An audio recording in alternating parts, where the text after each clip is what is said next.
Big Jim, Yo, listen, I know we're I don't want to drag you away from tying jigs. I know you've been busy all day, but if you haven't heard, Tim Allard's with us tonight. who? You don't know who Tim is? I love him to death. He's such a good guy. I haven't spoke to him near as long as you have. To say I spoke to him, to say as I spent probably a half an hour yesterday talking to him on the phone, and he seems so genuine. He's very quiet. We might have to prompt him a bit. No nonsense with him. He seems like such a straight shooter. Well, his reputation is stellar. I can imagine. And that's the whole thing, eh? So I can imagine. I can't wait to actually bring him in because some of the things that I like to do, Jim, as you know, is do a little bit of background information and reading up on some of our guests to see what they've done in their life, their angling life, and what has brought them from then to now. And not a lot is there's a lot out there in terms of some of the articles he's written. It's endless. Yeah, but in terms of he does it he does it full time. He does it for a living, eh? Yeah. So that's. But in terms of his background and his accolades and some of the achievements that he's had, very little, very, very little. So our community is going to get a chance, a firsthand chance of learning a little bit more about Tim himself, which is kind of cool. I'm going to learn along with him. We've got Kevin in the house, Big Bill's here, Lloyd from out in Saskatchewan. Lloyd, you're probably going to want to listen to this. I don't know how much ice is still out in Saskatchewan, Manitoba, or Alberta. I know the temperatures have been climbing, and I know it's been kind of sketchy, but this will be a great segment if there is, and especially Bill, you and Barry and Sean Forche, who are up north, you're going to want to pay close attention to this because this, of course, is going to be speaking to last ice tactics, as well as my favorite time of year, post-spawn walleye. Jim, typically, last ice, what would you normally be doing? Working my way closer, maybe. Yeah. Getting back closer toward the shore and stuff like that. I don't mean up on the shore. Just, the way I talk in the fall about the fish being there and they work their way out. Well, they're working their way back in now. So you might start where the last time was that you actually, had a good bite during the year, and just look to the closest shore and that shallows up into a food shelf and go that way. And it's none of this works until you actually do it. Right. And that's the thing, you have a lot of, people think, like the guy asked me last week about, do I ever go out and not catch fish? Yeah, when there's times when I do things that I've never done, or when I'm just doing something that I think is new, something that I think I have to work on, somewhere you should be going. You do stuff like that, it makes a huge difference. So, for sure. Well, I'll be honest, I'm going to bring him in now, but Tim seems to be a multi-species angler that is doing a lot of what you would be doing this time of year. One thing that I do notice with a lot of his articles is he doesn't do the same thing over and over and over again. He experiments with a lot of really cool things. And the second segment that we're going to be talking about, of course, which is the drop shotting for post-spawn walleye, which I'm not sure a lot of real walleye gurus would sort of perform, or present. We're more of a jigging, erratically to try and get that aggressive bite. But I'm really looking forward to that segment with the drop shot, because it is something that I haven't done a lot of post-spawn for sure. Yeah, no, it's drop shot and walleyes are like this. Yeah. There isn't a guy now that's a really good walleye fisherman that fishes professionally that doesn't drop shot for walleyes. Amen. Like it's taken over. You know what I mean? It's such an incredible presentation, and hey, it works. Well, without further ado, Christina, Sally, Sparkus, how you doing, my friend? Steve McKinnon's with us. Jeremy, Blenko, how you doing, my friend? Good to see you. Rob Alspatch is here as always, as well as Erica Bila. We're going to bring in the one and only Tim Allard. Tim, how you doing tonight? I'm doing awesome. Fantastic. Yo, buddy. Good to see you, man. Now, Tim, I got to ask you straight up. Is Jim one of those guys that you kind of looked up to when you were sort of finding your way through the angling industry? Jim was somebody I looked up to before I was in the angling industry. Jim sold me the first reel I ever bought. It was a Shimano spinning reel, and I bought it at a car dealership in Ottawa. It was a miserable winter day, and my dad took me to go and see a fishing seminar. Oh, I remember that. That was that place over in Vanier. Yep. The Chevy dealership. Yep. Yeah. Across from Bellil, was it? I don't know that I was too young to remember the name. by the graveyard. Yeah. But it speaks to the power of influence that we have in an industry with kids. And we're all trying to get through this crazy situation. And I fished with my kids more last year, partly because they're getting older, but also just because it was all family, right? And such a cool thing to see kids get hooked on fishing, and it just builds confidence. And, when somebody like Big Jim takes the time to talk to a little kid to explain like what's a good reel to get into fishing, if you got the bug, you remember that stuff like this 40-year-old guy here, Well, that's pretty cool, because I remember them. I remember doing that thing there. Yeah. It was Peter Hurst Marina, when we did when Rocky and I did the Procraft and Astro boats. We were with Procraft, and of course they own Procraft and Astro, and one of us ran an Astro, one of us ran a Procraft. I don't even remember who ran what. No, I ran the Procraft. That's right, because I remember I had a shirt.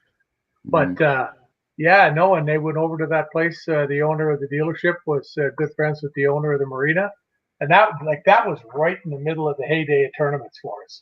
Mm-hmm. That's a long time ago. Yeah. Wow. Okay, I really feel old. Exactly. Thanks. You really put a damper on this interview. My box cutter out. I didn't mean to put out the fire. It's all good. Sally asked the obvious question: do you still happen to have the reel?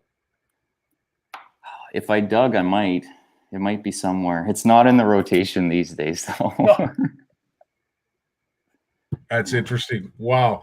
Well, we learned a little bit about you. We're going to learn a lot more during this segment. And Tim, I have to say, I have to commend you in a very respectful way, because normally, as I said to you before we went live, I try to do a lot of research, and our good buddy Steve Shaw, who's putting up a bunch of your links. Yeah. Both of us tried to do as much as we could to find out more about you. And unless you are reading Ontario Out of Doors, there's not a lot of information in regards to your accolades, some of your accomplishments.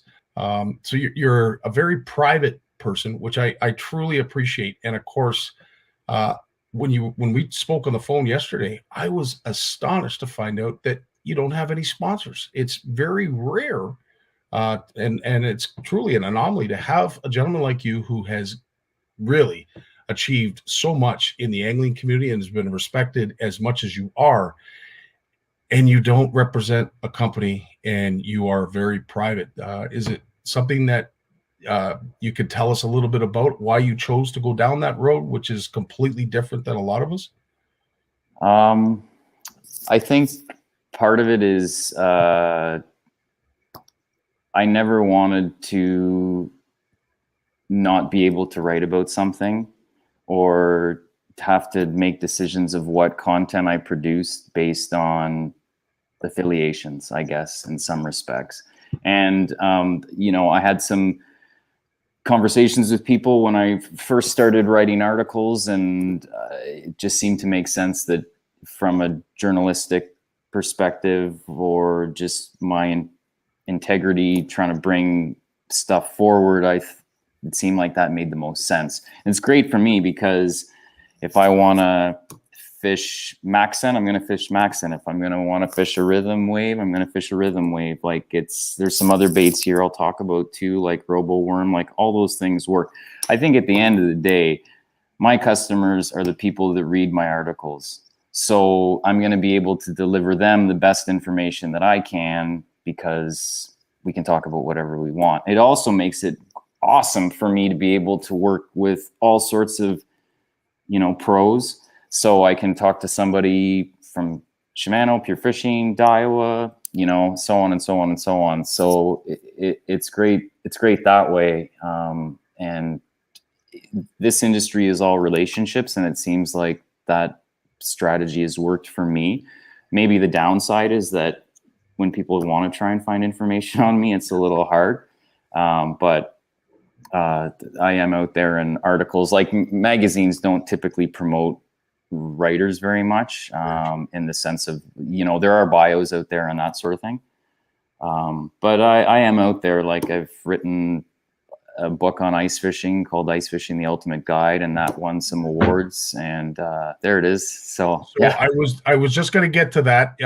You are known for some great articles, and right off the bat, on behalf of our CFA community, I want to thank you for some of those articles, because if we weren't reading what Jim was writing in Just Fishing, or maybe Bob Azumi and Real Fishing, Ontario Out of Doors really captured a lot of the grassroots, and because of authors like yourself, we learned a lot more about angling. And the fact that now I know the reason behind the lack of sponsorship you wanted to identify yourself with, I totally understand why, because you talk about so much. And one of the things that we're going to show today is a video that you did for drop shotting for post-spawn walleye.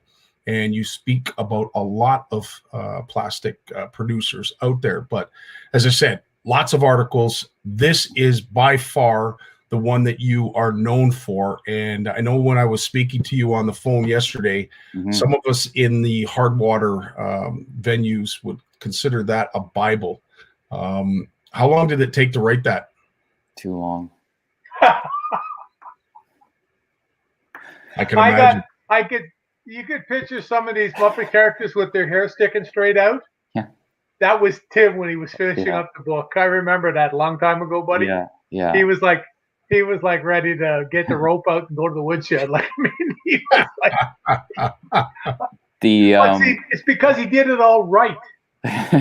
He did it right. He didn't. It wouldn't be like if I wrote a book or you wrote a book.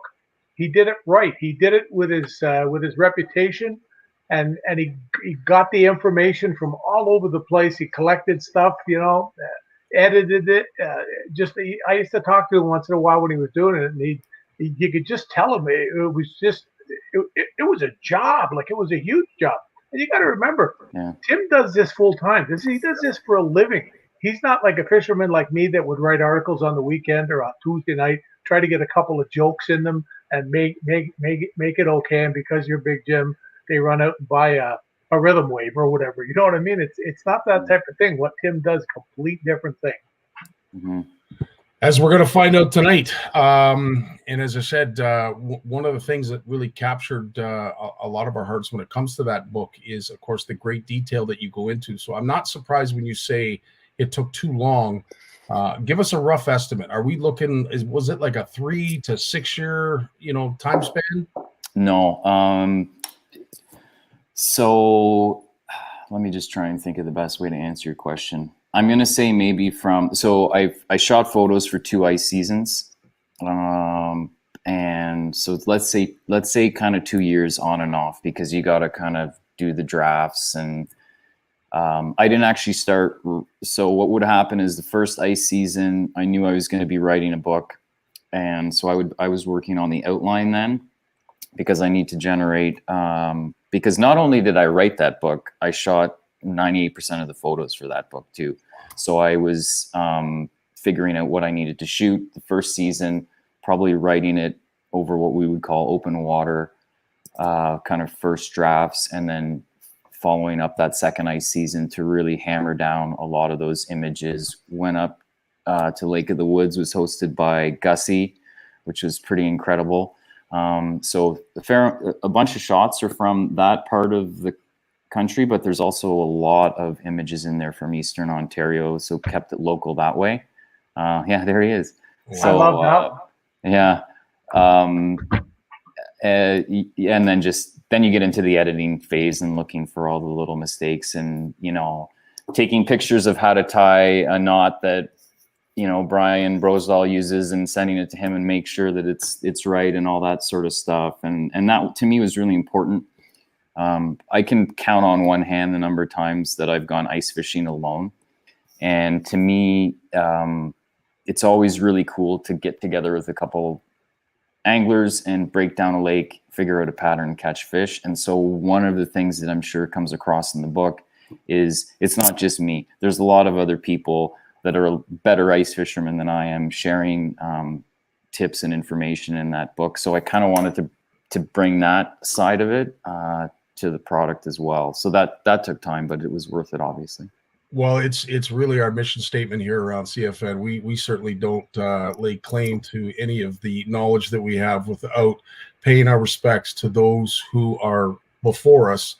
And I'd like everyone that is watching that has this book or has read a chapter, verse, or phrase out of this book to just post a thank you, because on behalf of CFN, myself, I'm sure Jim, and anybody else who enjoys hard water angling, Tim, thanks so much for writing that book. It has taught us all so much.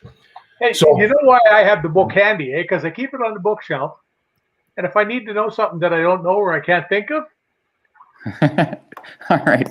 That's great. Serious, Oh, I'm really glad to hear that it's well received. That's pretty cool. Yeah, no. It's, So, hey, where can they get the book, Tim? yeah, Where's the best place? good point. Well, it's always great if local tackle shops have it. You check there first. Chapters, Indigo has it. Amazon as well. Those are some spots. Yeah. Right on. Perfect. Well, it is going to be leading us into our first segment, which of course is Last Ice Tips, Tricks, and Techniques. And before we do that, I want to play a little segment that you did for Ontario Outdoors, and let's play that now.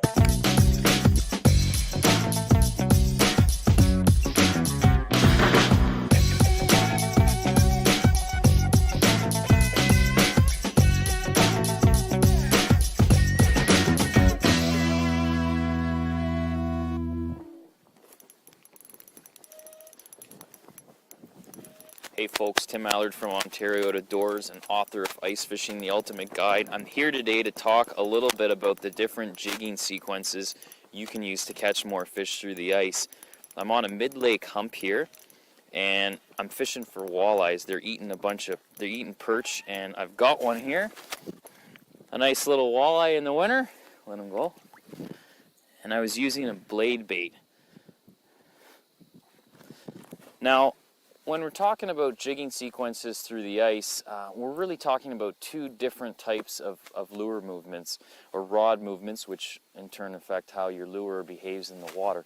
We're talking about fairly large jigging sequences. I'll just get this bait back in the water and show you, which include kind of large lifts or 1-2 hops. These will call fish in on structures, kind of pique the interest of either an individual fish or a school if you're after a schooling fish like perch, for example. From here, we move down into more subtler movements, little hops, little twitches of the rod tip, side-to-side handshakes, really light quivers of the hand, and when we're not trying to move the rod tip so much. And then another type of jigging move that I like to use as well is, instead of raising your rod, you actually just kick it down. So keep these tips in mind the next time you find yourself out enjoying a beautiful day in the winter doing some ice fishing. You have your big moves, your smaller moves, your different velocities of fall, and the all-important pause. Those are some of my favorite things to keep in mind when I'm out here jigging. I'm Tim Allard from Ontario Outdoors. Stay safe in the winter and have fun. Awesome stuff, Tim. It's so basic, but it makes so much sense. And you dumb it down for some of us who need it that way. So I appreciate that segment. But obviously, that is a very general approach to Last Ice and some of the tactics that you would encompass. Give us a little bit of a rundown, and then take it from there in terms of what you're looking for when it comes to strategizing for Last Ice species and fishing. Yeah, I'm going to start it off by noticing that it was windy when I was filming that video. Yes. And that usually happens when you try and film videos because it messes with audio. But in terms of like a high level pattern, which isn't necessarily a late ice thing, but I'm piggybacking on the clip that you just showed, a lot of my best days on the ice were when it was windy. And sometimes that was because a storm front was coming in and it just got the fish chewing, and other times it just seemed to be wind. There's something about wind and ice fishing, and just something to keep in mind for next winter, or if you're able to get out there at late ice. So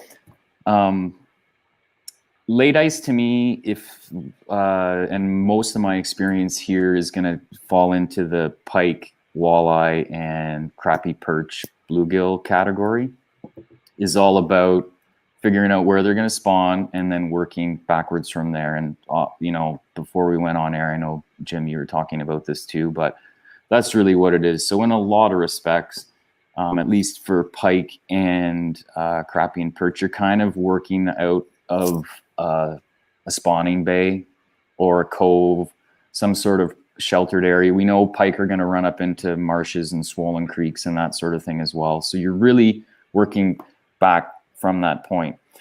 I'll tell you a story. Once a couple winters ago, a really good friend of mine, Derek Sampson, and I got this invite to go up to a buddy's spot in Quebec, and we had fished it open water. We had never been on the ice, and we were just getting into what I would consider the start of the late ice season. So we looked at a map. Where are we going to ice fish? How are we going to break this down? And typically there wouldn't be other people on this body of water. So there was no like, oh, we'll just go where the ice huts are, or we'll just fish where the volcanoes are. That didn't exist. So all we did was look, and this is such a big thing for me, is to try and find some sort of tributary, an inflowing stream or something to that effect that goes into a bay. So we found one, and we went there and we drilled holes. And I kid you not, on the first drop with tip up, quick strike rig, dead bait, as Derek's lowering the bait down into the water column, and we've got like the flasher there so we can monitor where we're going to position it, something hits it. We're like, holy smokes, is this real? Like, did this just happen? So then we set up all the tip ups, and it was one of my better days of pike fishing. We put some two really quality fish on the ice, and then it was good. So that's a situation to me of that was just textbook pike spawning country, and we just worked out. We were in 10 feet, so you're looking for that sort of stuff. This is the part of the ice fishing talk where I say, please remember to be safe. If you're going fishing around inflowing water, you know, you really got to exercise caution there. This is a fairly small creek, which I assume would swell once we got more of the meltwater coming, but that's always something that you have to keep in mind. And as I was prepping for this, I was thinking, that seems to be the card that everybody has to say with an ice fishing seminars. We have to say, don't forget to be safe. But when have I given an open water presentation and said, and don't forget to put on your PFD? So everybody is going to go open water fishing or take advantage of, you know, the first couple weeks and throughout the season too, like, wear PFD. If you have an auto inflatable, pro tip, they actually require maintenance. So read your instructions, figure out what you need to do. It's usually like an inflation test, and make sure that that's all legit before you go out there. But it just got me thinking, that's something I need to say more in my open water talks too, is just touch on that PFD, because it's just as important as ice safety, right? So that's awesome. And, you know, obviously a great tip for anybody who's looking to hook some toothy critters, namely pike. An inflowing river, it can never go wrong. I know Jim has spoken about it many, many times. Jim loves his culverts, so he loves moving water this time of year. Where would, if someone was, say, a perch angler or maybe a crappie fanatic, would they go to the same places, or have you got other areas that you would suggest in late ice conditions? Yeah, I'm gonna at least in our area, and feel free to jump in here, Jim, I'm going to be looking for those spawning bays and working out from them. So I wouldn't expect to find them necessarily on the bank. Maybe in some river backwater areas you would, like within, I don't know, casting distance and out of a boat you might, but probably I'm going to throw out some depths here, and they might work for your lake, they might not. Like 6 to 14 feet of water. I'm probably going to be in and around a break there's going to be some sort of significant flat. I would be really hoping to see some sort of vegetation and vibrant as well, because hopefully because of that inflowing tributary, there might be some oxygen coming in. Even though we have ice cover, there's going to be, at this stage of the game, there's going to be light penetration, stuff starting to wake up. So you're going to be looking for those food shelves, essentially, right? I think that's a pretty good descriptor. There's going to be those weeds around there. And so you're going to have a fairly large area that you're going to be working with. And so one of the things that I talked about in another ice fishing thing I did this year is you talk a lot about mobility when it comes to ice fishing. And you got to move. And one of the things that I found as I've been thinking about this concept is, yes, that's a great overall strategy when you're in search mode. But one of the things you have to keep in mind is the depth of the water that you're fishing. Because you can trailblaze and drill tons of holes and move around a ton when you're in like 30 feet of water. But if you're in a late ice situation and you've got all sorts of panfish that are pushing into, say, 8 to 10 feet of water, and you're going to start to be throwing ice skimmers or running around holes, you're going to blow your bite. Like maybe you're not, and that's great. But I think of shallow panfish water tactics. Yes, moves are important, but not so fast. So sometimes what happens, and I had the opportunity to play with Garmin's Panoptics over the last 2 ice seasons. Yeah. And what was really interesting about it was, I won't say that it taught me a lot of like ice fishing epiphanies, but what it did is it confirmed a lot of assumptions that I had, or things that I thought were happening, particularly when it comes to shallow water and the impact of noise. So I was on one lake, one of the first times I was playing with it. Everybody wants to see it. And so I was jigging. I think I could probably see, I don't know, maybe 10 feet out to each side. Don't quote me on that. And I had a fish coming in. I'm trying to stand. I had a fish coming in from the side. And so I told my friend, I'm like, you got to come and see what this looks like, because I have a fish. It's hot. It's coming in to check out my bait. And he took 3 steps and that fish took off. Wow. Yeah, it blew my mind. And so another situation, late ice panfish, we knew where they would be. This is an area we would have fished a lot before. So we drill a hole and we put this forward-facing sonar down and look around, and we're like, I wrote about this in Ontario to Doors, but they were like, they're 25 feet that way. Okay, so then we walk over there, drill a hole. They're 25 feet that way. Wow. Drill a hole. They're 25 feet that way. So then it was like, so then we realized, okay, well, our typical pre-super fancy electronics strategy was you drill all your holes, then you let the area settle down. I have to credit my buddy Jack Levert for teaching me some of this. You let the area settle down, and then those fish kind of habitualize and get used to your presence. But sometimes in a shallow, late ice situation, or any shallow panfish situation, you're better to try and call fish to you and just be a little bit more patient before you decide, I'm going to go fish that hole. I'm going to go fish that hole. I'm going to go fish that hole, because all you might be doing is pushing fish. Maybe you're not pushing all the fish. Maybe you're just pushing the fish that make these kind of decisions and therefore get to be bigger fish, which are the ones that you probably want to catch more. You know what I mean? Is that making sense? Dude, absolutely. And as Jason Barnew's great insight, indeed, and I love the detail. Jim, usually I'd love you to jump in at this point, but Tim's doing such a great job. He's not leaving out of room. It's so true what he said. And you've heard me talk so often and tell the story about Gord Pizer with his pike. And when they started having the hot dog roasts up on the shore, they went from catching 40-inch pike to catching 48-inch pike. Mhm. And, like noise is a factor. Yeah. Does noise attract fish? I think sometimes, yeah. Sometimes it attracts them. Like Tim said about staying in the same spot. The number of times that I have been fishing 14, 13, 15 feet of water, I'm catching bluegills, crappies. It's good. You're happy. You're excited. You're having a good day. And all of a sudden, they're gone. So you wait a little bit and nothing happens. That's when I bring out the big spoon or the big jigging wrap, the number 11 jigging wrap, the great big giant one, on 10-pound fluorocarbon. Let it drop to the bottom and just bang it on the bottom about 15 times. Let it sit there. Bang it again. Reel it up quick and drop your panfish jig back down. They just all come back in because they came to the noise. You want to have to spook them? I think it stirs up the bottom a little bit. Just sort of makes them come over to have a look.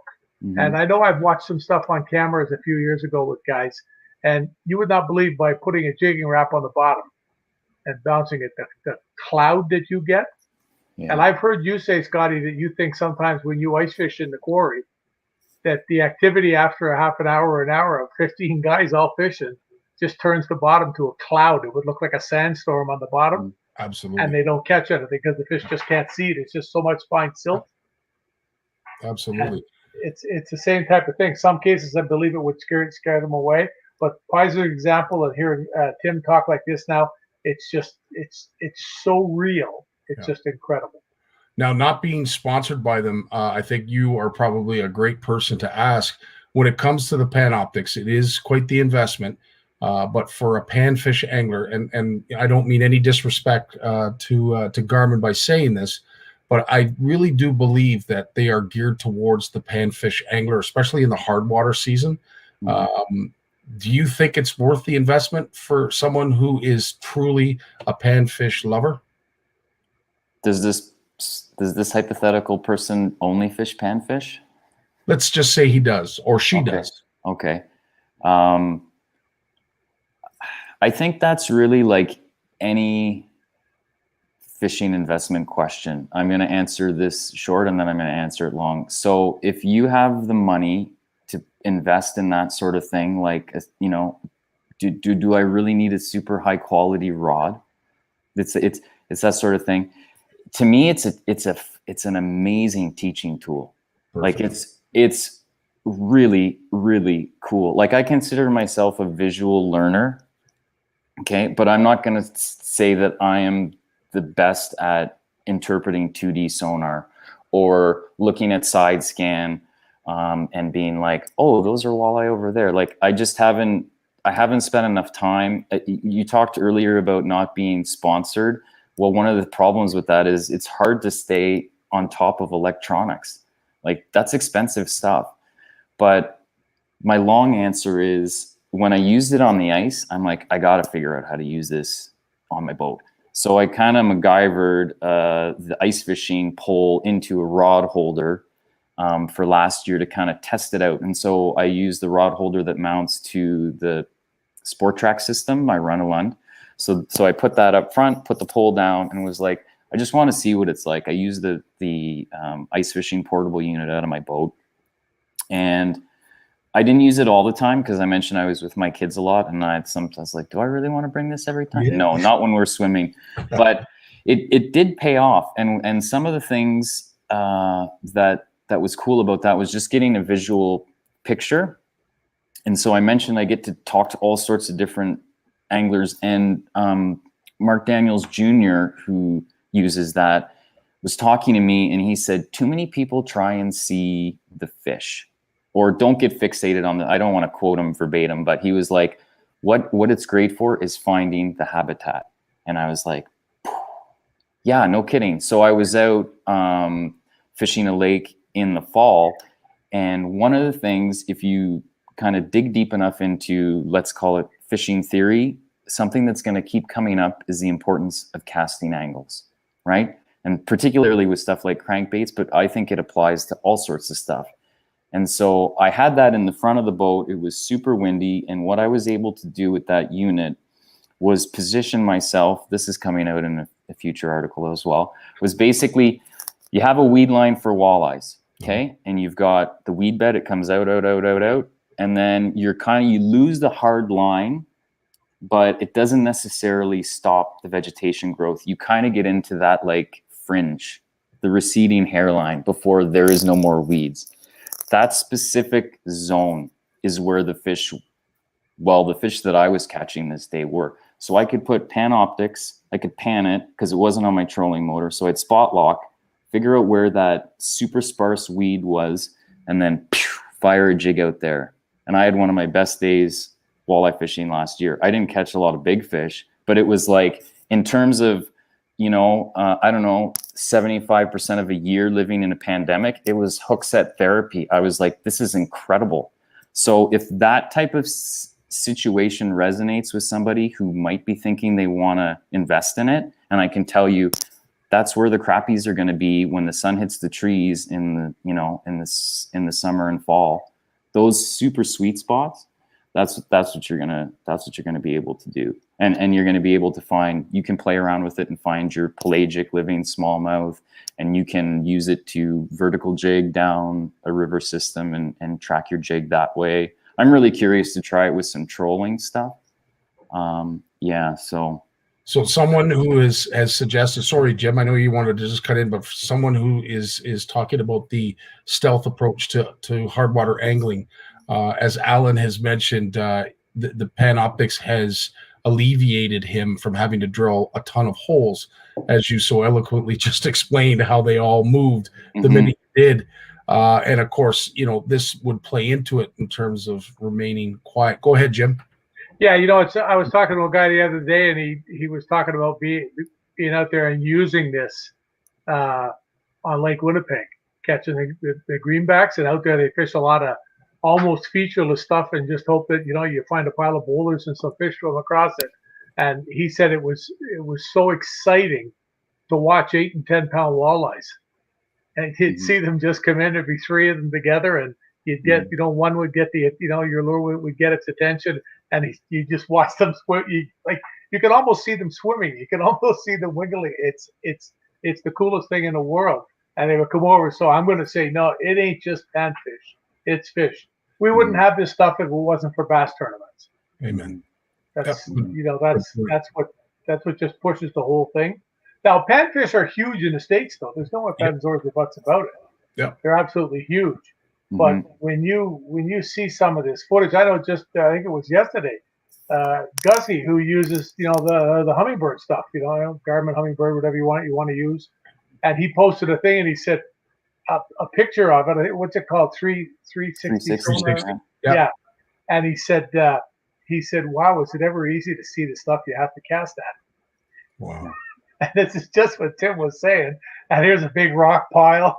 Here's something that you could tell probably was weed or some branches or a brush pile or something on the bottom and everything in the pictures. You could see it come down to where there was, like big rocks, little rocks, no rocks. So that's right where you want to be on the, that's just the way it works. And this stuff is just showing it to you. It's your eyes below the surface, Amen. So we've talked about pike. We've talked about coarse fish and perch and namely bluegill and crappie. Bill wants to know, late ice, typically are walleye starting to stage? Do they start to move towards the spawning grounds? Where are they typically on late ice? I think they're nosing that way. The zones that I fish, I don't have a late ice walleye season, but when I went up to Lake of the Woods, we could back then. So yeah, they were staging, man. They were moving into those areas. And one of the things I wrote a couple notes just to make sure that I didn't have nothing to say here. But one of the things I find is it's like a rock concert. It's like there's all sorts of people there, man. You got like all walks of life. And a lot of these spots that we're talking about, there's going to be a lot of different kinds of fish. So when I was on Lake of the Woods, one of the spots Gussie took us to, there's the pike that Big Jim showed you. There's whitefish coming up, and there's lots of walleyes too. And I think even some pretty impressive lake trout. So that's fairly like northern situation, but not uncommon to be running into pike in around these panfish scenarios that we were talking about. So walleyes are going to spawn on rocks, gravel shorelines. Sometimes they're going to run up into tributaries as well. So yeah, we work back from that stuff for sure. That's how I look at it. Just kind of like figure out where they're going to go, and then kind of just start to move back. Yeah, and it's even if you know where they were at midwinter and it was super deep, then you can kind of almost connect the dots and figure out. And then you want to just be mindful of travel corridors, depth variations, bottom transitions that they're going to run on. Yeah, I love the rock concert analogy because it's really, that's really well put. If And you I guys be passed out down the front. if you guys have any questions before we move on to another segment, by all means, post them in the comments. But speaking of rock concerts, do you typically wear cleats when you're ice fishing, Tim, or do you try to lean away from the cleats because of the noise? I err on the side of caution 100%. There's always, even if it's like middle of the winter and there's 2 feet of snow on top of the ice, there's a pair of cleats in my rod case because I always want to have them. And years ago, I fished Bay of Quinte and it was fine going out, and then I got mild, and it was one of those like super stunning images of all the ice anglers walking back to their rigs as this, in the dusk sky, and the sun had already went down, and we were watching, and you would just see people walk, and then they would go, whoops, they'd go from vertical to horizontal because they didn't have cleats, because it got mild, there was no snow cover, and it was like walking on Teflon. So yeah, always wear cleats. If you're in like shallow situations and we're talking about stealth, then maybe to go from one hole to the other, you don't necessarily need them. Walk as soft as you can, but to me, I'd rather spook a fish than smack my head on the ice. That'd be a drag. Agreed. Sally asks, she makes a great comment. She said, whatever happened to just the old style of fishing without electronics? Just fish and find fish and have fun. I'm going to let you answer that, Tim, but I will say, Sally, if you have not read Tim's book, The Encyclopedia, that I swear Moses and God helped write, it actually will answer your question, and you will find out exactly what you're looking for to support your comment. But go ahead, Tim. Explain to people how electronics don't necessarily need to be brought on a fishing trip in order to find fish.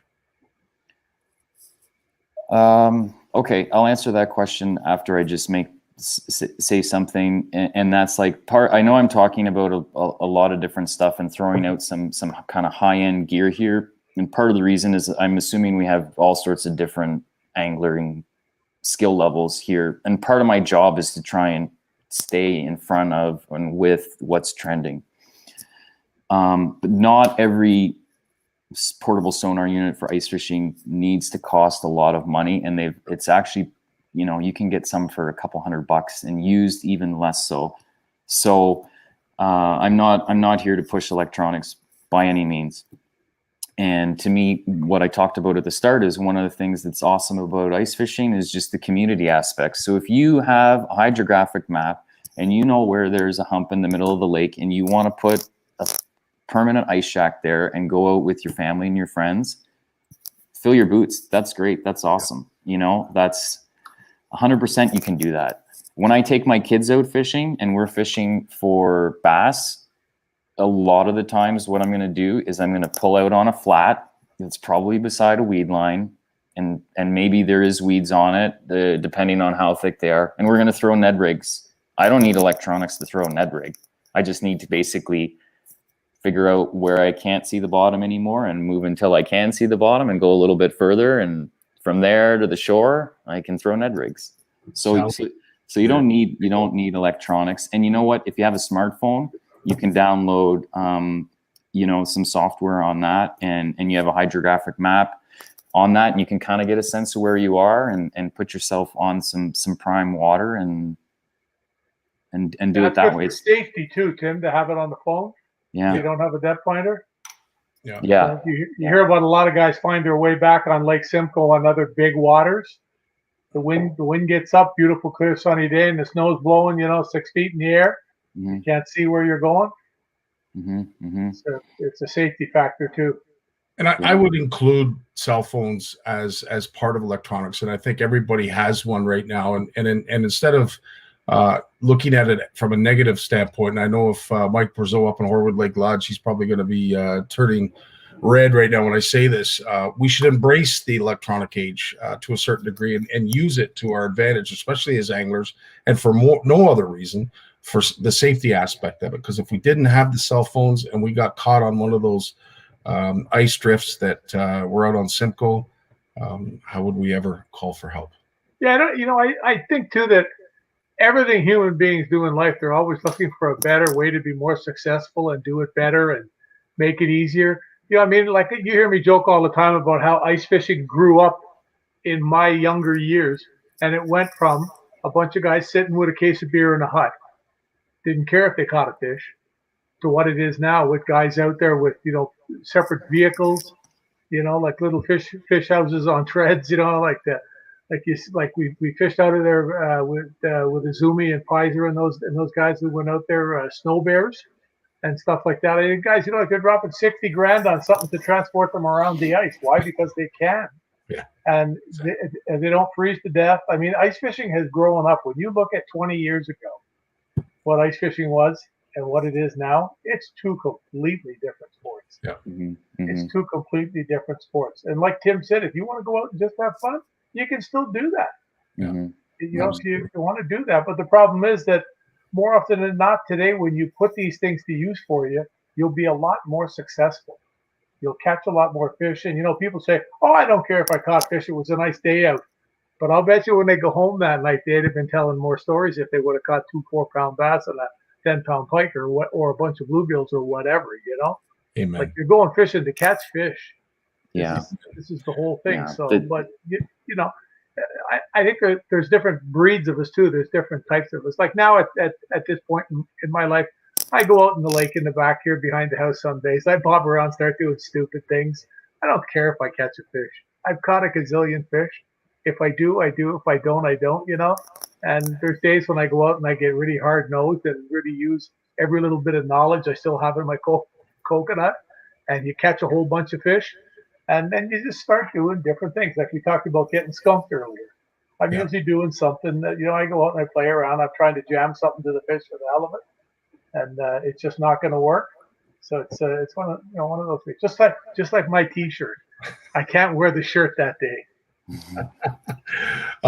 Jim, before we move on to your next segment, which of course is drop shotting for post-spawn walleye, is there anything that you have sort of found through your travels that if anglers want to try something new or different, is there anything that you could suggest to them for last ice that they might want to consider that they probably haven't considered before?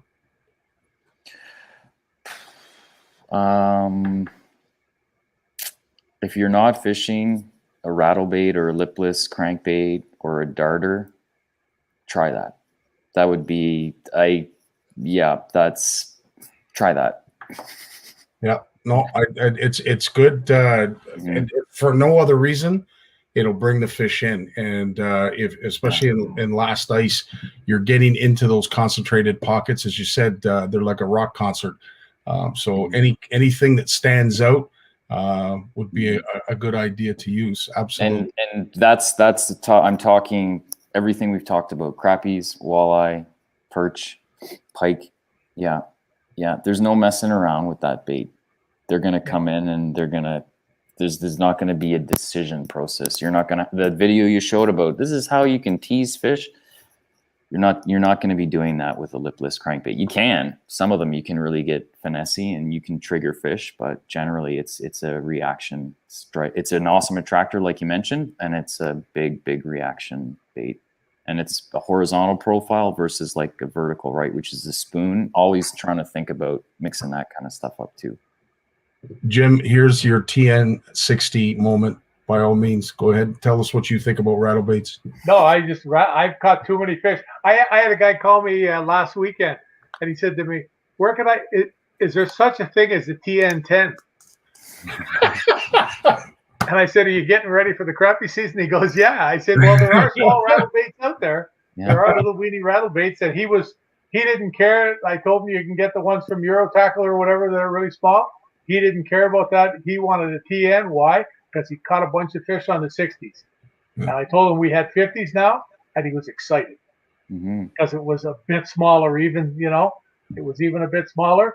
But, yeah, man, no, like rattle baits, I just, even like you've heard me joke about the day Chong and I were out here in the back here, and he was practicing for the Renegade tournament. My knee was bugging me, and I'm sitting in the back of the boat hawking out 3 or 4 pounders all day on a rattle bait. It was the first day that the two of us fished, and we fished a jig probably seriously half the day, and we never caught a single largemouth on a jig. And it's the only time we could think of when we couldn't catch a largemouth. Like in Dog and Cranberry Lake, we couldn't get a fish on a jig all day, and I'm hawking them out with a rattle bait. And there's some great suggestions on what rattle baits to purchase that that have been showing up in the comments here. Alicia, Whitefish Rocket, up from 70 feet deep to 40 to chase my vibrato, and yeah, I can believe that. Yeah, that's so not even rattle. Vibrato. Exactly. We saw Buckshot by Northland. Those are two very, very awesome baits. Yeah, I will like those comments. So before we get into before we show a video, I want you to talk a little bit about something that I know, as Jim had alluded to before we even went to air. If you are a walleye angler, you have used the drop shot presentation once or twice before. Post spawn, why do you like the drop shot for post spawn walleye? To be honest, I like the drop shot for walleye from season opener to the end of the season. I'm kind of throwing it out there because that's where everybody's head is going. But essentially, it's not rocket science. It's like anywhere you can fish a jig, you can fish a drop shot. It's just something different. And I think, the more people have these fancy electronics and waypoints up the wazoo, like this is the theme you're going to see. I'm going to talk about it. Other writers, pros are going to talk about it. Showing the fish something different can really make a huge, it's a game changer some days to just trigger those fish to bite because it's something different. So lure companies spend all kinds of money to figure out how to make something, a little bit different. But that to me is why I like having. I have a jig. There's a jig on a rod and there's a drop shot on a rod, and sometimes one's better than the other, but I didn't want to come on here and talk about jig and walleye. Like I thought I'd try and bring something a little bit more fresh. There you go. Absolutely. Now, Jim, when he leans forward, it means he has something to say. I love this. Go ahead, Jim. No, I don't know whether you noticed. I've been ever since we went live. I've been trying to get a splinter out from between my fingernail. That's why I've been biting at my finger too, and it's been driving me nuts. And I got it out. And it was no fun. Wow. How'd you get that tie-in jigs? No, it's a piece of hard plastic. Oh, okay. I broke up some old plastic containers this afternoon, and I knew there was something in there, and it was hurting like hell, and it was starting to get all red and swell up from pressure because it was underneath the nail. But I couldn't see anything. I thought there was something there, and then I'm looking at it and thinking, I'm trying to pull it out. It didn't want to come out, and it just came out. So now I'm at peace again. Geez, Tim, and I just thought he skipped dinner. No. That's why he was eating his hand. So before we go on, I'm going to play this segment. I think this is a great, video when it comes to describing how to use plastics in a drop shot presentation. Certain tips on how to rig your plastic, given the kind of bite that you're presented. So I'm going to let Tim take it away in this video. By all means, have a listen. Hey everybody, Tim Allard with Ontario to Doors. I want to talk drop shot rigs and some tricks for how you can save yourself from losing too many soft plastics over the course of the season. There are many ways to rig drop shots. When fish are fussy and they really need to be coaxed to bite, a light hook approach for a soft plastic is the way to go. So for example, this is a finesse worm. It's one of my favorite drop shot baits, and a lot of times I just rig this like that, just on the top of the hook. It really gives me a nice horizontal approach in the water, and it's an awesome way to trigger fussy smallmouth or walleyes to bite. The downside is by lightly hooking a plastic, especially a real finesse presentation, it's more apt to fall off during the fight. So when I find that fish are more aggressive and they don't need as much coaxing, what I'll do is I'll change the way that I rig this bait, which would be threading it up the hook shank. It'll change the action a little bit, but if I'm getting bites as soon as a drop shot gets to bottom or fish are really hitting hard, it doesn't seem to matter. But what does matter is that because more of the plastic is rigged on the hook, this is less apt to fall off during the fight. Another option is to reserve your more expensive and more delicate soft plastics that you're going to need when fish are inactive, and using more durable or robust plastics when fish are active and they don't require as much finessing. For instance, this is one that I really like for walleye. It's called a Moxie. It's not a traditional drop shot bait, but I've been doing really well with it the last couple of years. And the nose of this bait is really durable, and I find rigging it either of the two ways that I just showed you, it'll stay on the hook quite well for walleyes. So this is a great spring and fall presentation. Lunker Hunt's also got a pretty cool product, and what they've done is they've put a Mylar strip in the nose of the bait. So when you rig that worm, what's going to happen is you're rigging into soft plastic but also Mylar, and that's going to give you a really good grip on that worm and hopefully save you some baits. So something that I'm looking forward to experimenting with this season. So remember, when you're up against an active fish, use those finesse soft plastics to coax bites. But don't be afraid to experiment with threading more of the plastic on the hook shank to see if you can still tease bites without losing too many baits. And when you find a pod of really active fish that are quickly nailing your drop shot rig, try using more durable baits, because you'll find that you'll lose less plastics in that instance as well. And not only is this going to save you money, the key thing here is by re-rigging less, you're fishing more, which means more fish in the net and a lot more fun. For Ontario to Doors, I'm Tim Allard. Thanks for watching.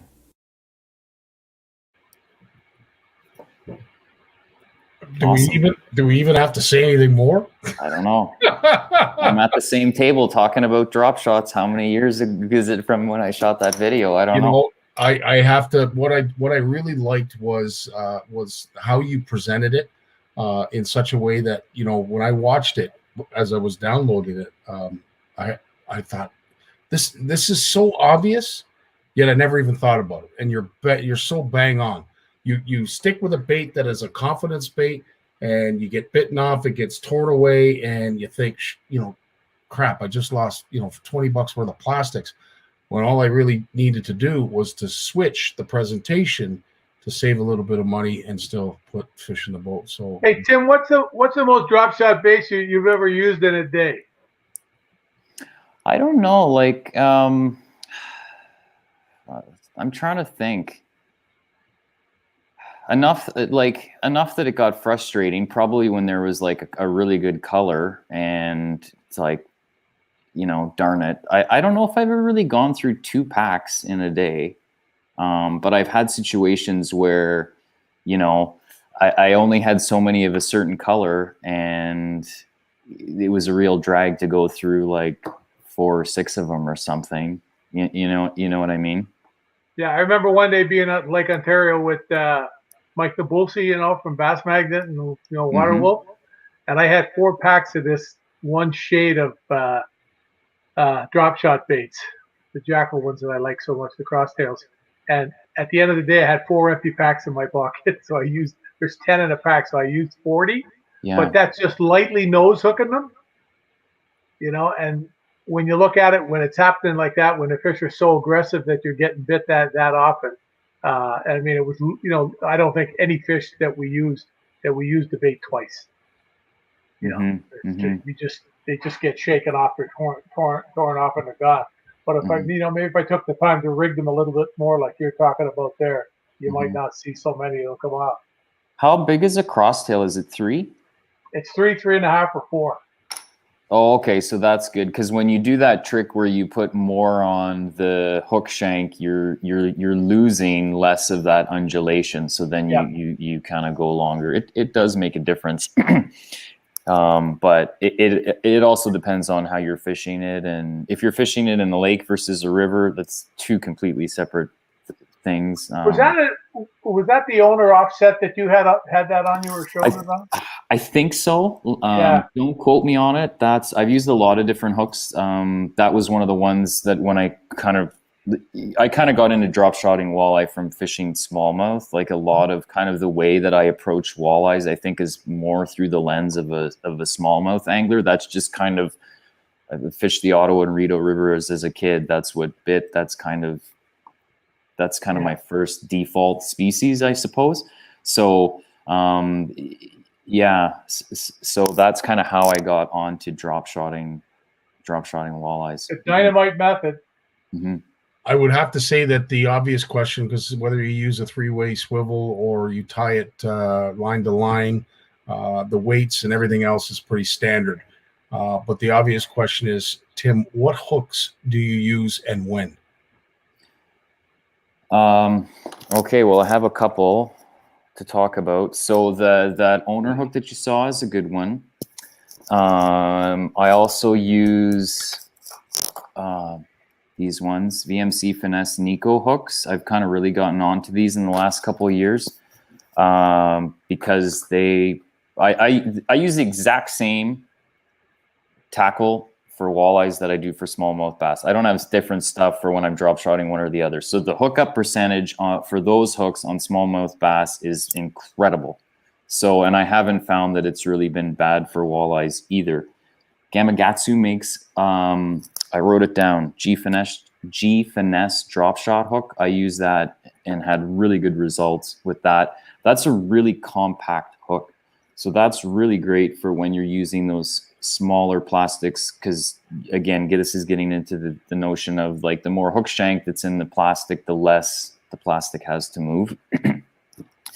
There's also some spin shot, the ones that allow you to eliminate line twist. Right. And those are going to get tied on if maybe I'm having a really bad day and I don't want to deal with line twist, or if I'm taking like my nephew out who's learning how to fish drop shotting. I haven't really done a lot of drop shotting with my kids. We did do some along some weed lines for walleyes last June, and I'm pretty sure that's what was on one of those, just because, well, like line twist with people who are learning how to fish is, well, for anybody, it's a drag, right? No pun intended. But the thing with those like that spin shot style hook is you need to kind of keep tabs on it, because if there's any kind of algae or like super filamentous debris, it can tangle in there and kind of compromise the swivels. Like there's a couple different varieties out there, and some of them the hook spins on a wire shaft, some of them have swivels. Just got to be careful with those swivels and make sure that you keep them clean. And in terms of sizes, it kind of depends on the hook. It's going to be like a 2 or a 1 a lot of the time. Sometimes that might be a 1/0, but it's going to kind of depend on, you know, like this is that Moxie. Yeah, it's hard to hold up, but like there's a lot of that. There's a lot of that. I think that might be a 1/0. I'm not sure, but like there's a lot of bait still beyond that hook shank. So.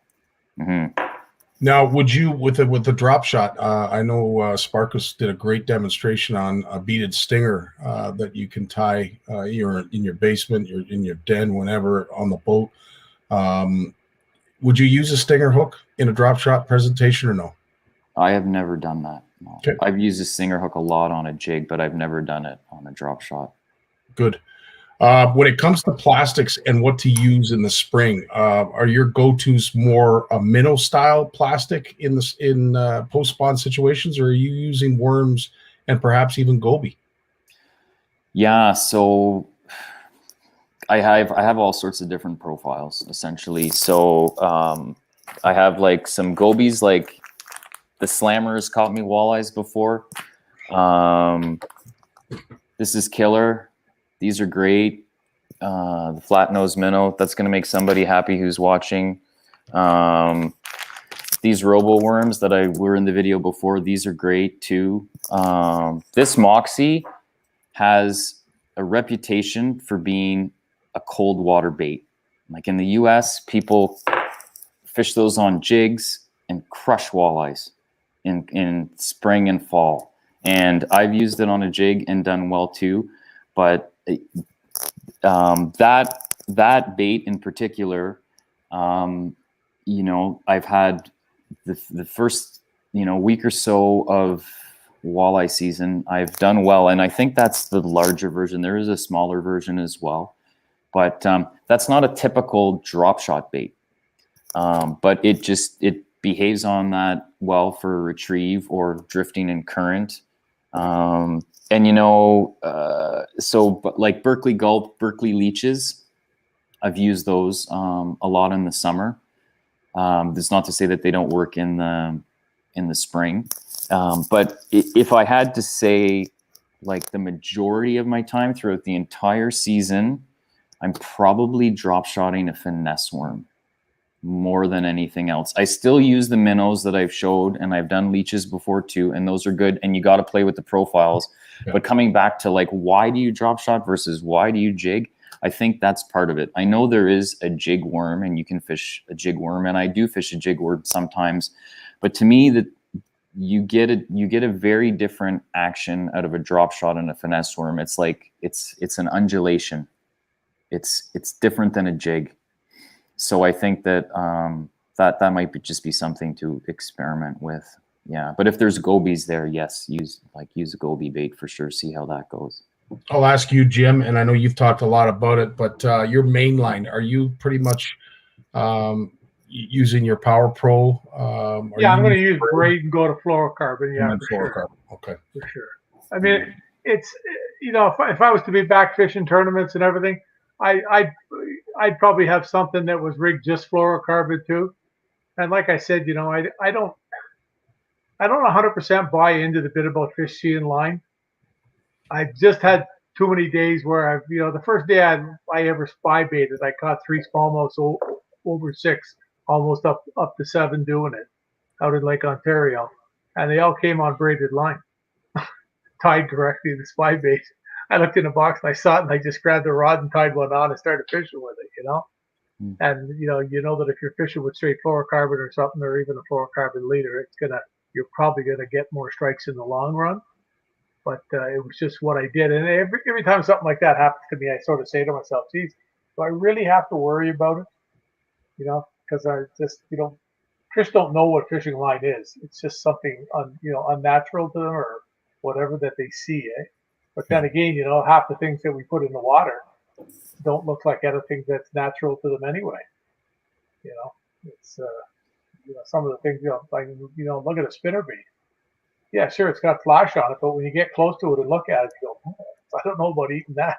You know, that's just the way I always felt, the way fish must, you know, see it when they swim up to it and look at it. Like, that's one of those things where it catches your eye from a distance, but when you get there, it's, okay, it's you know, it ain't gonna work. But no, it's you got to try different things, and like, you know, like Tim said too about changing things up and having different things. I'm sure Tim will agree with me too. Like, you saw him talk about the different baits that he uses. You didn't just get caught on one thing. Yeah. Doesn't get, you know, I watched a guy this year, I told you about it. You might be watching tonight, you might not, but I watched him ice fish several times this year. And there's a dead tree on the shore that is unmistakable. And I think he caught one pike about 2 pounds in the 4, 5, 6 times he ice fished. And he was in front of this dead tree every time ice fishing. Like, why didn't he think to go somewhere else?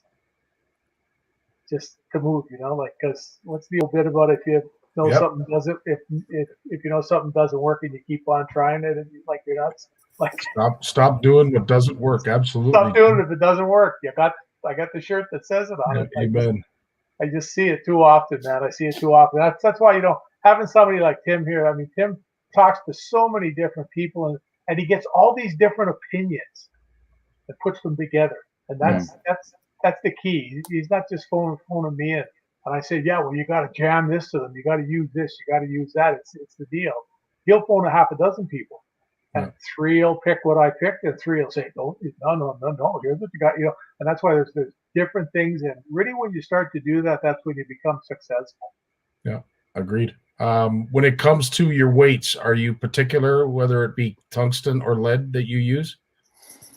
Tungsten is nice for vibration transfer. If you think you need to be able to feel. Okay, so let's back up a little bit. Walleyes love edges. They love them. They love weed edges. They love current seams, and they love bottom to soft, soft to hard bottom transitions. They run along those. They run along those things as travel corridors. They move on them. They, it'll force them to loiter on a flat. So to me, yes, tungsten is pretty awesome to be able to get that increased feel. And because it's smaller, it sinks a little quicker. But can I tell the difference if I do a drop test? Not really. So that's kind of the intellectual answer. If I'm fishing in snaggy terrain, I'm fishing lead because I'm not throwing my money away. And if it's super snaggy terrain, I'm probably going to use bell sinkers instead of drop shot weights because they're cheaper. So yeah, tungsten is nice to have, but it's not needed. Great answer. Fantastic. Yeah, 100%. When it comes to your plastics, post-spawn walleye, do you often use scent or scented plastics, or does it not really matter? I'm a pretty big fan of Gulp and Accent. I use that a lot. And if I'm like, there you are, and if I knew that, if I'm, like a classic situation would be when you're fishing a jig with, like, say a 4-inch minnow style plastic, then to put like a smaller Gulp minnow on top and do that double trick for the scent. I've seen that make a difference. Yeah, big time. So that Accent minnow is a great drop shot bait. But when I've caught a bunch of fish on that Moxie that I've talked about, or that has scent in it too, I think. Don't quote me on that. But another one that I used to really like is that I've used well, that was in the picture on that owner hook you asked me about, was like was a Northland Slurpees that has scent infused in it too. They've changed it. This is a super old pack, but I still have some of those, and that's a more rigid plastic. So I have some of them because I haven't lost a lot of them, is what I'm trying to say. But I do not get hung up on scent, in the sense of I need to put scent on this because I think it's going to catch me more fish. I'll play with it, but the biggest hang up I have around scent is like, did I put gas in my boat and now I have gas on my hands and I'm touching my tackle? Like, that to me makes me I try to avoid that, but it's something to experiment with, I guess, is the short answer, but I wouldn't get super hung up on it. But sometimes it really does make a difference. Oh, absolutely. And I know Jim has talked about it as well, that it certainly does have its advantages. Now, when it comes to post-spawn walleye, I'm going to ask both of you. Jim, maybe I'll ask you first. Post-spawn conditions, obviously we're dealing with walleye that have either just come out of the river or are still in the river, or perhaps on shoals. Are there particular days, levels of wind that you're looking for, pre-rainstorm, post-rainstorm? Are there any conditions that you can improve your chances of getting hooked up by looking at certain aspects that perhaps Mother Nature deals with, or yeah, I don't know. I sort of think, like, if you're going fishing, you're going fishing, whether it's windy or rainy or cloudy or sunny or whatever. Those bigger fish, they like when they drop back, they're definitely harder to catch. It's proven that their activity is a lot of times in the evening, in the real dark hours, where it isn't always true like that, because they've been active at night. I had a long talk with Ron Lindner about this once, and he really liked fishing at night because he felt that the fish have been active through spawning at night, and they just continued on their activity at night a little more after they spawned, was when they were actually active. And the other thing too is another thing I got from a Lindner I asked Al Linder one day, I said, why do you use 8-ounce jig so much? He said, it forces me to fish slow, Jimmy. I have no choice. If I'm fishing a quarter or 3/8, I have to fish. I'm fishing faster because I can. If I'm fishing an 8 or even less, he was talking like 3, break down to, like 16ths and stuff like that. Because you have to fish slow. And he's talking like 8, 10 feet of water. 12 feet of water. You have to fish slow. You have no choice. They're just not as apt to chase.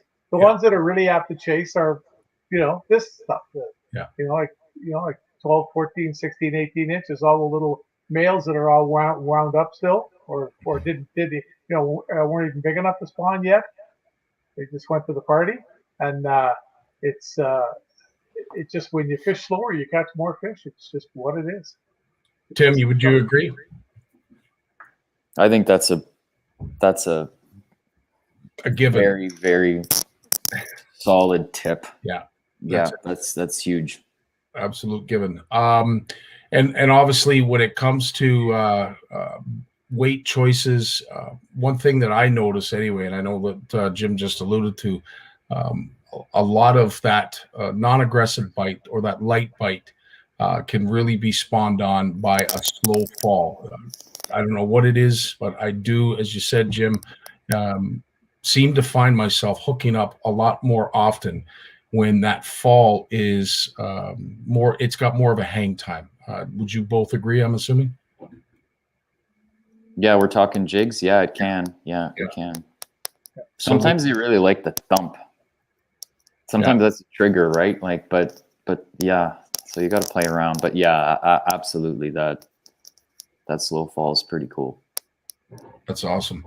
And yet, in the summertime, you rip the jig 5-6 feet. Yeah. It's 3/8-ounce jig. You fire it through the weeds. It drops. You go to fire it through the weeds again, and you set the hook. And it's two completely different fish. It's a fish that just got finished spawning. It's sitting there. Yeah, do I go and eat that? Well, in another week, I'd be a lot more apt to bite it. But right now, it would have to be right. Oh, there it is. It's falling real slowly. It's right there. Yeah, I'll eat it. Mm-hmm. And in the summertime, the water's warmed up. They're primed. They're cold-blooded. Their blood's just humming. They're ready to go. The water's hot. Something goes ripping past. I'm getting it. That's all there is to it. Mm-hmm. It's just, Absolutely. Can I jump in? Sorry, go ahead, Tim. Do you mind if I jump in with something here? Absolutely. I was going to ask you to. Okay, so I just want to make sure that I clarify something. So if you were to categorize drop shot, it would be considered finesse. Okay, but I'm not fishing a drop shot for post-spawn walleyes because I think they need to be finessed. I'm fishing a drop shot because it's different than a jig. I'm fishing a drop shot because I can control by the length of the tag end where my bait is in relation to bottom at all times, as long as I have bottom contact. If I'm dragging it, if I'm drifting a river, if I'm pitching it and retrieving it, I have to be mindful that that's going to change because now I'm changing the angle, right? But to me, it's the advantages of a different presentation. I would classify it as power finesse, the way that I fish it for walleyes. I wouldn't put it into, to me, walleye finesse is more like you can go get live bait, and you can live bait with this 100%. But I like my finesse walleye tactics, I would probably put them more into like a power finesse category than I would in terms of like when I think of finesse. Maybe that's because I fish panfish too, but there's a lot of advantages. So I can talk more about those advantages, or I don't know, Scotty, if you had somewhere else. No, by all means, because I was going to ask you to do exactly that. Okay, so it's the bait weight separation. So you talked about how slow fall or lightweight can get you more bites. Well, the weight on a drop shot is completely separate from the bait. So there's a natural feel to that. I think it also helps with the action that you get out of a drop shot. And it allows you, it allows you to stay not only within a strike zone in terms of, if we're talking like the vertical water column, in terms of the walleyes are 2 feet off bottom, I want a really long tag end to get in that zone, okay? But also say I'm in a scenario where I'm on a sand mud flat for walleyes, whatever time of year you want it to be. There's patches of grass, and there's the light spots, and walleye kind of are in and around those areas. And I'm going to stay back, and I'm going to pitch a drop shot out there. And it's going to hit bottom, and now my weight is an anchor, but I'm still able to fish that bait and shake the slack and make the bait dance and keep it where it needs to be. This is the same kind of thinking as to why, say, a guy who's fishing largemouth and pads with a frog likes to be able to walk a dog with this frog after he gets a blow up, because he doesn't want to move it forward out of the strike zone. He wants to keep it within that area. So we're not moving forward. We're not moving away from the fish to to make a bait work. Like with a jig, you can't do that. As soon as you start to jig, you're moving forward. With a drop shot, I can throw it out, anchor it on bottom, and just shake it. Shake it. I could leave it there. As long as I have good boat control, I can leave it there as long as I want. So that to me is a big, big advantage. Yeah. Wow. Mm-hmm. That's a great tip. Jim, would you like to add anything to that? Because yeah, it really works. You know, I've done that a lot smallmouth fishing. You'll get a fish out in, you know, Lake Ontario. A lot of the smallmouths out there spawn really late into the year. Like I've seen them on beds in August, and you'll see them out there, and 100 guys have been past trying to catch them, and they have a bit. And if you put you let the sinker sit outside the bed, and then you give it slack line, and you let the plastic settle down in the bed. You lift it back up, you let it settle down, you lift it back up, you let it settle down, and they come and they eat it because they think it's something going up and down eating their eggs. I'm positive it's what it is. They're watching fish do that. And that's something that I have done to catch some really, really nice fish. And generally speaking, I'm not the kind of, I really don't fish spawning fish. I don't do it, like I don't have to, I don't want to. But when you see a smallmouth on a bed in August in Lake Ontario, there's really no favor, because those eggs are going to hatch. They're never going to get big enough to make it through the winter anyway. So when they happen to spawn that late, so even if some of the eggs got eaten by a bass or a rock bass or something, or a goldie, you're not really hurting anything. And that's the reason I will take the odd fish like that. Mm-hmm. That's awesome. Is there any baits when it comes to a drop shot that you haven't used that you're looking forward to using, Tim? No, not. I've kind of played with a fair amount of them. Yeah, like I don't know if we talked about. Did we talk about the little rhythm waves? Those are pretty awesome. I know Jim has once or twice. Yeah. So, that's another great option. We haven't really got into that. So that to me is, I've kind of used those little swim baits in two scenarios. One would be pitching in a regular weed line, and you're just kind of throwing in there and letting it get to bottom, and that's less of a retrieving situation a lot of times, because you're dealing with weeds, so you might deal with hangups. But pulling that, drifting a little swim bait in current, like drifting a seam or something like that, is effective, and as well as casting it. Like that's drop shot is known as a vertical presentation, and in my previous example I talked about pitching it. And so to me, I'm often casting it, using it to cover water, just working it back along bottom. And so that's going to get that little tail moving. You can even, there's a subcategory of this, and I won't spend a lot of time on it. If you want to learn about it, go and Google some of like Chris Aldane's stuff on drop swimming. And there you're retrieving it. You might even be using so light of a jig that you're not constantly maintaining bottom contact. You might be counting it down. Again, this is more of a smallmouth tactic, but it translates incredibly well over to walleyes. So, which gets to another advantage of a drop shot. If you're fishing a river system, all you have to do is get to bottom and then drift with the current. The current will move the bait for you, right? So if you're somebody who's struggling with, like, it's post-spawn walleyes, for instance, and they're belly to bottom, and you're having a hard time with like boat control and staying in contact with the bottom and keeping a feel for your bait, and maybe try a drop shot, because then you just know, bonk, you can go heavy, you can stay on bottom, and you can play with the tag end, the length between the bait and the sinker, to figure out where they want to be. Always be experimenting with that. I was just going to ask you, because Bill asked that question, is there a preferred distance that you have from weight to hook? But I would imagine your electronics are going to tell you that, and of course the fish.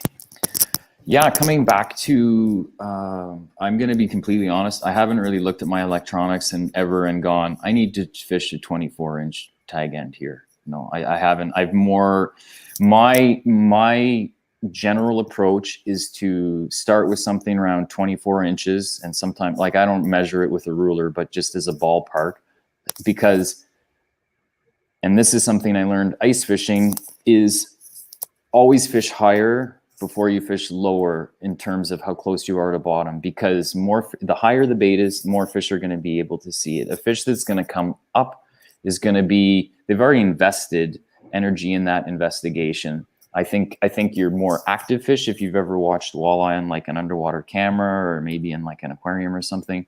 The ones that are cruising generally are a little bit higher off bottom. So you're just getting into the strike zone, being visible by more fish, and I think maybe appealing to more aggressive fish. And but then working down from there, and it's always easier because you're just trimming a tag end, or you can leave it hanging. Some people might not want to do that, but you can. So you just move your sinker up and try. So you might be 24 inches. If that's like completely not working, then maybe you go to, I don't know, 16 a foot, and then all the way down to 6 inches if you need. So if you're with people and they're barely moving their jigs and the fish are really on bottom, then you know to go with a shorter tag end, closer to bottom. Mm-hmm. Well, Barry, you said it best, dude. This is by far, I don't know about the wickedest show, but it's certainly up there. The experience and knowledge is impeccable. And as I said, guys, if you want to learn more, Tim's got a plethora of it in Ontario Out of Doors. Before we leave, guys, we've gone over the hour. We're at an hour and a half, but I didn't want to stop this. A couple questions that, as we're leading out, what about a twister tail grub? As a plastic, or perhaps even a tube jig? Have you used either one in post-spawn walleye presentations? It's not something that I have a lot of. I seem to recall, and this is one of the things when you take photos for articles, I have this great ability to go back and look at my photos and was like, oh yeah, you do. But as a visual guy, I can usually see it in Lightroom. But I seem to recall a fly-in trip when we first started to get into drop shotting walleyes, and we were Guang Reservoir and purple twister tails, the Mr. Twister ones. They were like, that was the color to have. And I know we did drop shot that a little bit because we were in really, really rocky terrain, and it was just, we were just losing jigs. And that kind of was part of what got me onto this drop shot situation. Well, I know Jim was probably the first one to sort of introduce it to me via many shows that you were graced, and I had the pleasure of watching. Jim, in closing, some tips or tricks that you can offer that perhaps haven't been discussed, and I don't think there are many. No, not much. It's just it's one of those situations. I think one of the things is keep an eye on your line, retying, stuff like that, because you are dealing with stuff that's a lot lighter. Generally speaking. I mean, if I was drop shot, and I'm probably not 10-pound test max. Yeah. You're looking at, you might have 15-pound braid, an 8-pound fluorocarbon leader or something like that, or even 6, depending on the fish. However you like to fish. But that's definitely a light situation, especially if you're dragging the bottom a lot with zebra mussels. You want to keep a real close eye on the braid too, because people pay so close attention to that piece of line that's like below, because it gets all scarred with the sinker and everything. But you got to watch above too, because it does get nicked. It touches things. It touches rocks. Yeah. You might get a fish roll in it or a tooth touch it or something. It doesn't take much, so you have to take the time to retie when you're out there. And like anything else, you pay attention to what you're doing. Try to be right on top of what you're doing. Like vision when you throw the drop shot out, what it's doing when it gets to the bottom. When you feel it hit the bottom, like figure out how long it takes when you lift it to go back to the bottom. Like try to remember what you did when you caught a fish. Were you shaking it? Were you holding it still? All these little things like that. And, that's really, it's all these little things that make a guy like Kevin Van Dam, because he's just a machine. He's like a computer. And there's more and more of these guys in the U.S. right now, and there's guys in Canada too. Look at Gussie and the Johnson brothers. There's a lot of walleye guys out in Manitoba. They're just absolute rocks when it comes to it. Yeah. Like they know what they're doing. They know how to catch fish, and it's not just with drop shotting. It's with everything. If you apply this through all your fishing, you'll catch a lot more fish. And there's a couple questions that just popped in here late. Attila and Tony, are you using a high vis braid, Jim? No. It's funny. Gussie and I talked about this on the phone the other day when he was driving home, and I was trying to borrow $100,000 from him. That's pretty fun. How did that go? I told him, I said, when you get the exchange on that, just send 100 my way. I'll get it back to you as soon as I can. He was laughing. I said, where's the trophy? He said, in the seat beside me. I said, do you have the seatbelt on it? He goes, no. I said, what the hell? That's that trophy in the front seat without the seatbelt on it. So after he had the seatbelt on it, I said, you could hit the brake by accident and that trophy go for a flip. So not the high res. It doesn't really matter. I'm going to try it. I just filled out an order for Shimano here, my contract order, and I actually have some yellow braid on there. Right on. I'm gonna give it a go and see it, because I'm getting a little bit older. It's easier to see. I've been using pretty bright line on braid for frogs and tying right direct to it, because let's face it, when you throw a frog into some mats or pads, I mean, those fish they don't see it. They're focused on what's making the noise, and it ain't the line, if they come to get it. Yeah, it's something I'm going to try. Tim, do you use high vis, or it doesn't really matter to you? Right now on my drop shot setup is red, which is pretty good, which is pretty easy to see. It's Power Pro.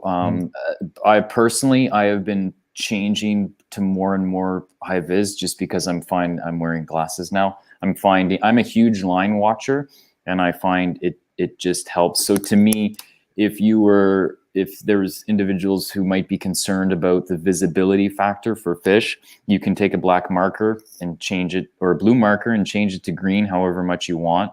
But to me, I'm just more precise. I'm finding I'm more precise with high vis on a lot of my spinning applications, stuff that you would throw with that. I had two other things I wanted to talk about quickly, but do you want me to go through them? Yeah. Okay. I remembered, I haven't played around with a lot of the 13 fishing soft plastics. I got some like right before the end of the season last year, and they've got like a little swim bait called My Name is Jeff that looks really cool, and they have some finessey wormy stuff that I'm curious about trying on a drop shot. I saw those in Gagnons a couple of weeks ago. Yeah, they look cool, and they're it's a real subtle plastic, so that's something I'm looking forward to. The other thing is, really quickly, this is a situation where it will not hurt you to have a technique-specific rod. Doesn't necessarily mean that you need to have a drop shot rod. I actually drop shot with like a walleye rod. It's a G Loomis walleye rod, and it's one of my favorite rods. Like I have a bunch of them that are awesome. So any rod that you would use that's like a medium light or a light for, say, like a walleye rigging category, that's what I use to drop shot. So why is you just need that soft tip. You want that fast action. You want that tip to load up. If anybody who, kind of think of it almost like a dead stick ice fishing rod, with a little bit more recovery, obviously, but that really helps. Mm-hmm. Last two questions. Both are worm questions. One, would you suggest using a live worm on a drop shot rig? And if you were to use a plastic worm, an imitation worm, would you wacky rig it for post-spawn walleye? You could try and see what works. Okay. I typically don't wacky rig my worms for walleyes. I do it a lot for smallmouth on a drop shot. You know, a lot of times when you're in that like shallow water, you can see them, you're trying to coax them. But I feel like I haven't had to go the way of a wacky for walleye for some reason. Now you've got me curious and I'm going to try it. But as far as a live worm goes, absolutely. Leeches, night crawlers, minnows, all those are fair game. To me, like a drop shot is everything. It's almost like a mixed up Lindy rig in some ways. Like you're going to be able to just do some different stuff with it that way too. So you could see. Let me know if you wacky rig them and how it goes. I'm curious. I don't know why it wouldn't work. I have caught one walleye on a wacky rig, drop shot rig. I've never had much success doing it. I find it gets torn away too easily because of the fact we're dealing with toothy critters. Mm-hmm. Yeah, it's not something I would normally do because you're going to lose a lot of plastics. You get a lot more water resistance in terms of the dragging, the retrieving that I've been talking about. I've seen it. Really good for post spawn. Force you to fish slow. Yeah. Mm-hmm. There you go. Put it on one of those little finesse jig heads that you see for wacky rigging. Mm-hmm. 8 ounce with the one little wire weed guard there. The Gamakatsu makes them, VMC, Jackal, all kinds of companies make them. And I'm ready to go. There you go. Well, listen, gents, thanks so much for your time tonight. Tim, as I said, just a wealth of information. And one thing that I do want to post up here before we leave, just in case anybody didn't see it, is, of course, your book. And there it is there. If you don't have a copy of this, I highly recommend you do so. I'm sure it's available in tackle stores as well as Amazon and just about any other place that they sell a lot of publications. But as I said, I can't thank you enough, Tim, for doing this. You bring a wealth of information, and I actually look forward to having you back. Sounds great. Thanks, Jimmy.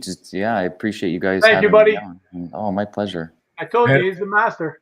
And as always, Jim, I can't thank you enough for bringing these incredible guests to Around the Fire segments that we do.